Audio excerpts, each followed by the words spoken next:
내년 후년에도 계속 종부세가 오르게 된다는 얘기잖아요. 공시가격은 지금 실제로 급격하게 오르고 있는 추세고요. 그래서 향후에 계속적인 종부세의 상승이 예상이 되고 있습니다. 종부세를 조금이라도 줄일 수 있는 방법이 있냐?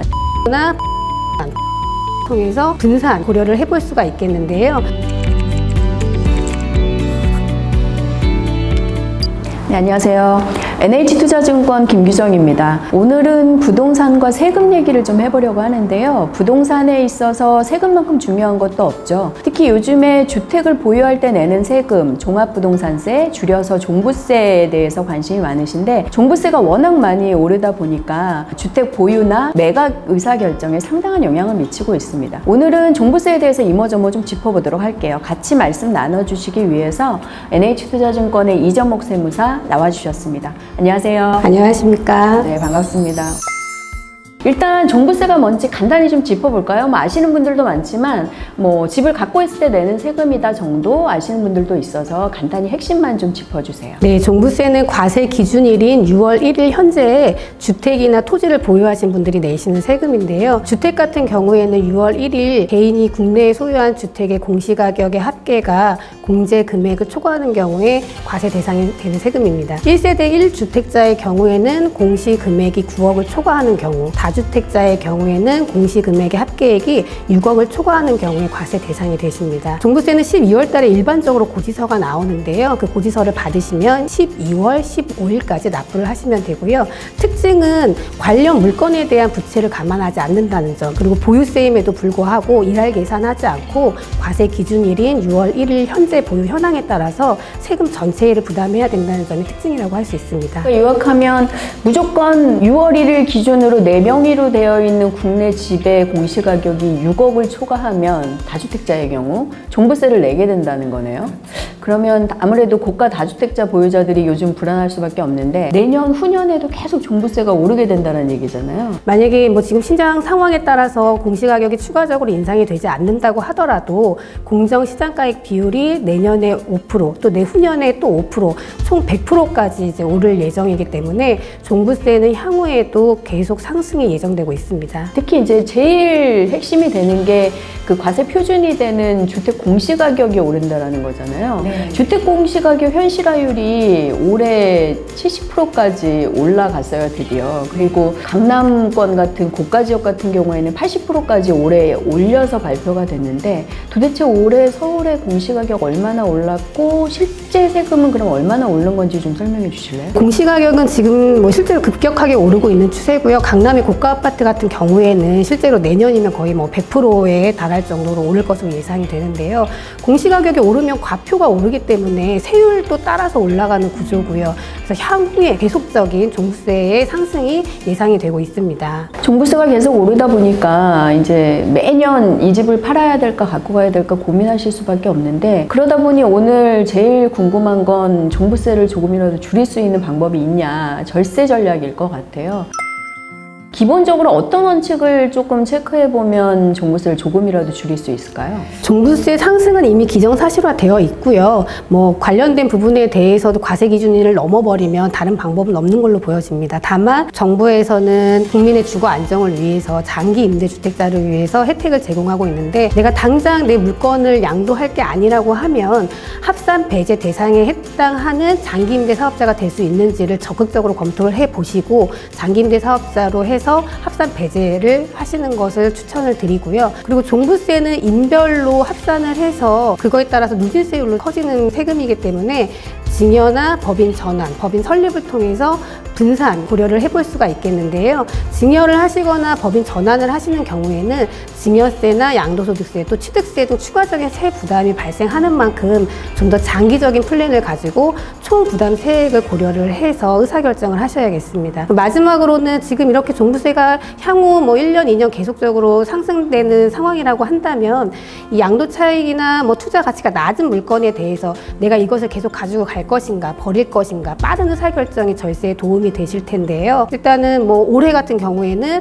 다주택자를 대상으로 10년 이상 보유한 주택을 6월 30일 전에 양도하는 경우 중과 배제를 한시적으로 적용을 해주고 있어요. 물론 장기 보유 특별 공제도 적용을 해주고 있기 때문에 그것을 감안하면 종부세 과세 기준일이 6월 1일이니까 만약에 양도를 고려를 하고 계신다면 과세 기준일 전에 빨리 양도를 하시는 방법을 권해드리고요. 그리고 뭐 상업용 오피스텔이나 상가 같은 경우에는 또 종부세에 해당이 되지 않습니다. 그렇기 때문에 과세 물건을 좀 더 다각화하는 검토가 필요하겠습니다. 말씀해 주신 것 중에 올해 6월까지 한시적으로 지금 장기 보유한 다주택자들의 양도세 중과 유예, 중과 배제되는 부분 빼주는 것들, 그리고 장기 보유 특별공제 살려주는 부분이 있어서 하실 분들은 좀 그거에 맞춰서 빨리 팔아보는 게 이득이라는 말씀을 해주셨는데 실제 그러면 처분 물건이 좀 나올까요? 일단 지금 상태로는 상당히 큰 메리트로 작용을 하고 있습니다. 현금의 유동성이 확보되지 않는 분 같은 경우에는 지금 이제 양도세 한시적인 중과 배제가 상당히 메리트로 작용하기 때문에 그거에 대한 의사결정하는 데 큰 도움이 될 것 같습니다. 실제로 세무 상담하시는 분들 중에 이 기간 안에 팔려고 문의하시는 분들도 많이 있나요? 네, 문의는 상당히 많이 들어오고 있습니다. 다만 이제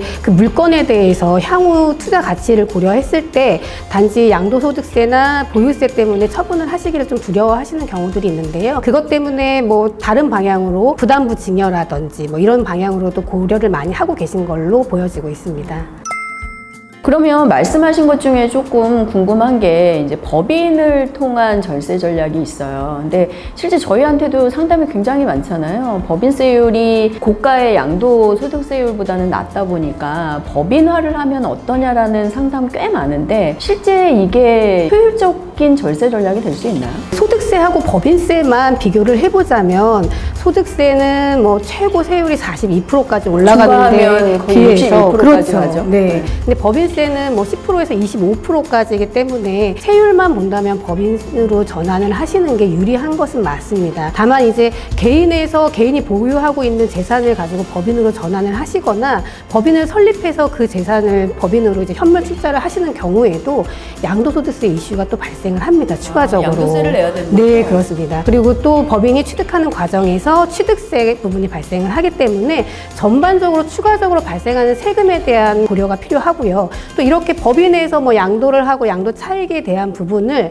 개인이 또 분배를 하게 되면 그 시점에서 다시 개인 소득세가 또 과세가 됩니다. 그렇기 때문에 뭐 상속이나 증여 이렇게 장기적인 플랜으로 가지고 가시려고 고려를 하시는 경우가 아니라면 단지 보유세나 뭐 소득세를 절감하시기 위한 법인 전환은 바르지 않다고 생각합니다. 그러면 갖고 있던 자산 말고 다주택자가 새로 더 주택 같은 거를 많이 투자하려고 한다고 하면 그때는 법인이 좀 의미가 있을까요? 네, 법인으로 전환을 하시게 되면 아무래도 명의가 분산이 되시고요. 과세 표준이 낮아지게 되면 그만큼 보유세 부담이 절약이 되는 것은 사실입니다. 뭐 추가적으로 계속 향후에도 몇 채 더 늘려가신다고 생각을 하시게 되면 그때는 법인 전환을 고려를 하실 만합니다. 그러니까 일정 규모 이상의 주택 자산을 많이 갖고 있는 분이 새로 더 살 계획도 있고 장기적으로 자산 승계 플랜도 세우자고 한다면 그때는 법인을 좀 고려해 보는 게 의미가 있다는 말씀이시죠? 그렇죠. 그때는 법인이 메리트가 있죠. 그때는 좀 법인을 전문으로 하는 이런 세무자분 상담을 받아보는 게 좋겠어요. 네, 저한테 오시면 됩니다. 네. 제가 궁금한 게 이제 신탁인데 요즘 증여도 안 되고 뭐 할 만한 자산 분산은 다 했고 이런 분들이 마지막으로 이제 고민하는 게 신탁이에요. 신탁을 통해서 종부세를 좀 줄이려고 고민하시는 분들이 요즘 늘어나는 것 같은데 신탁을 고려했을 때 장점이 있다면 뭐고 신탁도 어떤 분들에게 좀 더 유리하다 이런 게 있다면 좀 말씀 주시면 좋을 것 같아요. 신탁 관련해서는 지난 2014년도에 사실 재산세와 종부세 관련해서 납세 의무자가 위탁자에서 신탁자로 바뀌는 개정사항이 있었습니다. 그래서 신탁 같은 경우에는 14년을 기점으로 해서 큰 폭으로 건수가 증가를 했고요. 그 이후에 지속적인 증가를 보이다가 종부세가 늘어나는 18년, 19년도에 신탁의 건수가 상당히 많이 늘었는데요.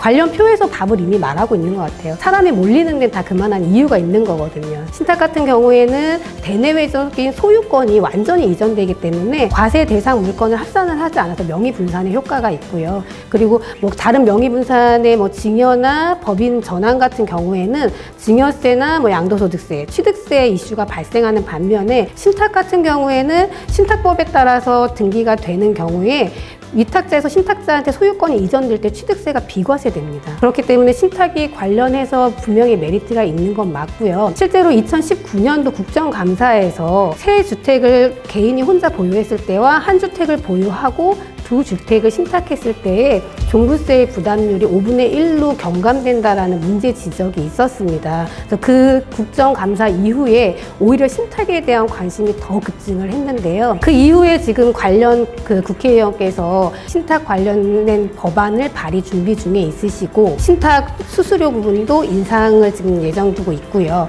그리고 기획재정부나 관련 부처에서도 이거에 대한 문제의식을 가지고 관련된 부분에 대한 검증을 하겠다라고 지금 얘기를 하고 있기 때문에 신탁이 분명 절세에 도움이 되는 것은 맞지만 향후 이런 불확실성을 가지고 있기 때문에 절세에 정말 블루칩이 될 수 있을지는 정확하게 말씀드릴 수 있는 사안은 아닙니다. 수수료 같은 거는 또 별개의 사안일 거잖아요. 그렇죠. 수수료 같은 경우에는 지금 현재는 뭐 신탁 재산을 기준으로 했을 때 약 0.5% 정도 이제 부과가 된다고 이제 하시는데요. 만약에 20억 재산이라고 치면 수수료만 한 1,000만 원 정도가 나오시는 거예요. 그렇기 때문에 주택을 뭐 웬만한 거 한 채, 두 채 가지고 계신 분들이 지금 한창 거론되고 있는 신탁이 이제 종부세 효과가 있다니까 관심을 가지시는데 그런 경우에는 오히려 수수료 부담이 더 커지실 수 있기 때문에 관련 부분에 대한 검토가 필요합니다. 결국에는 자산이 진짜 굉장히 많은 분들한테 더 적합한 방식이라고 볼 수 있겠네요. 국회의원 발의 중인 내용이 바뀌면 그러면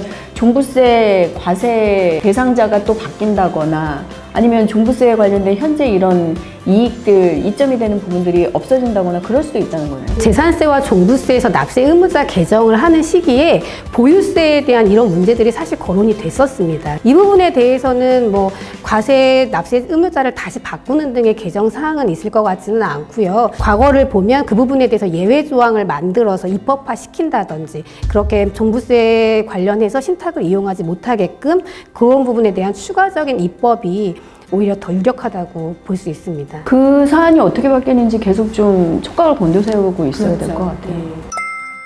오늘은 부동산과 세금 얘기 나눠봤습니다. 그 중에서도 요즘 가장 뜨거운 이슈가 되고 있는 부동산 보유세, 종부세에 대해서 말씀 나눠봤는데요. 종부세가 계속 오르면서 주택자산을 계속 갖고 갈 것인지 아니면 적절하게 처분해서 절세 전략을 주요하게 노릴 것인지 여러 가지 전략 세우는 게 굉장히 중요해졌습니다. 빠르게 전략 전환을 하시면서 자산 수익을 최대화할 수 있는 방법 강구하시길 바라겠고요. 다음에는 더 좋은 주제로 찾아뵙도록 하겠습니다. 감사합니다.